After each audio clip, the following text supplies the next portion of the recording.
Good morning সকলোকে। আজি ৰাতিপুৱাই ওলাইছোঁ যোৰহাটলৈ বুলি, যিহেতু বেটাৰ চকুৰ প্ৰব্লেম হৈ আছে। ইয়াত বহুতখিনি ডক্টৰক দেখুওৱাৰ পাছতো সি ভাল পোৱা নাই, সেইবাবে ভাবিলোঁ এবাৰ যোৰহাটতো দেখাই আহোঁগৈ। তেতিয়াহ'লে আমি এতিয়া গৈ থাকোঁ আৰু আপোনালোকে মোৰ ভিডিঅ'টো শেষলৈ চাই গৈ থাকিব। আৰু এতিয়া আমি আহি পালোহি যোৰহাট চন্দ্ৰপ্ৰভা হস্পিটেল।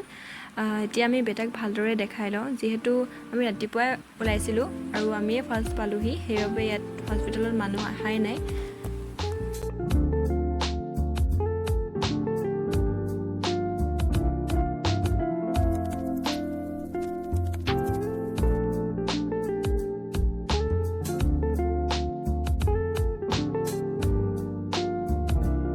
আৰু বেটাক ভালদৰে দেখাই লৈ আমি হস্পিটেলৰ পৰা ওলাই আহিলোঁ আৰু আহি আমি পালোঁ আমাৰ শিৱসাগৰ। যিহেতু আমি ৰংঘৰ মুখৰ আগেদি আহিছোঁ, সেইবাবে ভাবিলোঁ আপোনালোককো অলপ ৰংঘৰটো দেখাওঁ। আমাৰ শিৱসাগৰৰ গড়ত বহুতো ঐতিহ্যপূৰ্ণ কীৰ্তিচিহ্নসমূহ আছে, তাৰ ভিতৰত ৰংঘৰ হৈছে অন্যতম।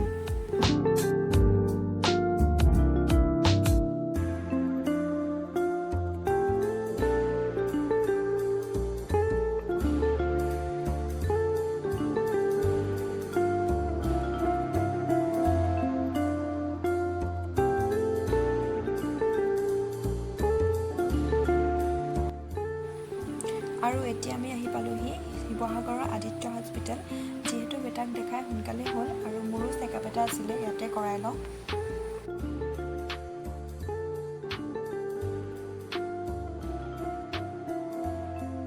আৰু তাৰ পৰা আহি অলপ ৰেষ্ট লৈ মোৰ বেকাৰী এপোৱা আৰু কেক এটা অৰ্ডাৰ আছিলে, তাকে বনাবলৈ লৈছোঁ। আপোনালোকে মোক কেকসমূহত ইমান মৰম দিয়াৰ বাবে বহুত বহুত ধন্যবাদ। আপোনালোকৰ এনেধৰণৰ মৰমবোৰে মই বহুত উৎসাহ পাওঁ। এনেদৰে ধুনীয়া ধুনীয়া কেক বনাবলৈ আপোনালোকে মোক আৰু সাহস দিব বুলি আশা ৰাখিছোঁ।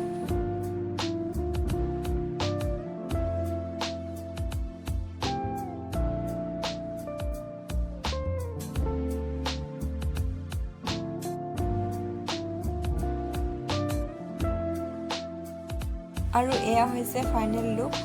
যিহেতু কেকটো চিম্পুলকৈ বনাবলৈ গৈছিলে, সেইবাবে কেকটো চিম্পুলকৈ ডেক'ৰেশ্যন কৰিছে। কেনেকুৱা হৈছে আপোনালোকে কমেণ্টত জনাব। আৰু তাৰ পাছদিনাখনি বেটাৰ আছিলে অলপ নিয়ম, যিহেতু মই সকলোবিলাক কৰিছোঁ, ডক্টৰকো দেখাইছোঁ, তাৰ চকু ভাল হ'বৰ বাবে সকলোবিলাক নিয়ম কৰিছোঁ। আৰু আপোনালোকেও আশীৰ্বাদ কৰিব যাতে বেটাৰ চকুকেইটা সোনকালে ভাল হয় আৰু সি ভালদৰে পঢ়াত মন দিব পাৰে। আৰু এইটো এটা হৈছে আমাৰ অসমীয়া সমাজৰে নিয়ম, আৰু এই নিয়মটো কেনেদৰে কৰে মোৰ ভিডিঅ'ত শেষলৈকৈ দেখাম। আৰু আপোনালোকে যদি মোৰ ভিডিঅ'টো চাই ভাল পায়, তেতিয়াহ'লে লাইক, কমেণ্ট, ছাবস্ক্ৰাইব আৰু শ্বেয়াৰ কৰি দিব।